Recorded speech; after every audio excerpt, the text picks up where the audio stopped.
Over the last number of years, I've kind of realized that Whiskey Jam is a rite of passage for any up-and-comer in the music business. If they want to get a foothold in the American market, if they want to get a foothold on Music Row, you have to go to some of the great spots. Everybody here tonight, I'd like you to make some noise for CMT, who's in the house right now. Come on!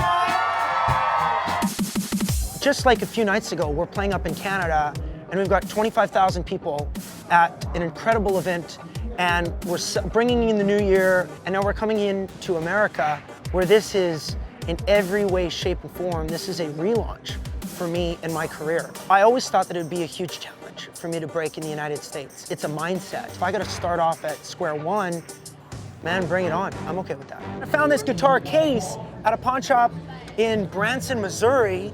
Inside, I got my beautiful Gibson, which I adore. As I've spent time here in Nashville, a lot of people have asked, "Hey, who are you?" I grew up on a cattle ranch in northeastern Alberta, Canada, so I'm very proud of my roots north of the border. My brand of country music is deep-rooted in tradition because of how I grew up and the legends that I look up to. The guys of the 50s, 60s, 70s, like Merle Haggard and Johnny Cash. The guys of the 90s, like Brooks and Dunn and George Strait and Garth Brooks. And I'm a very superstitious guy, and I keep mementos and I think about them all the time. And I had the opportunity to open for Garth. I always look at this pass that I've got taped in my jacket. I think about this as a great memento, and most importantly, the lessons I've learned from the greatest entertainer that ever lived. I hope a margarita puts you on the coast. Drink About Me, I truly feel, is an extraordinary song in the way that it was written. Everybody reminisces about their greatest days, and they often do it when they've got a drink in hand. I hope a margarita puts you on the coast with me. Corona takes you down to Mexico.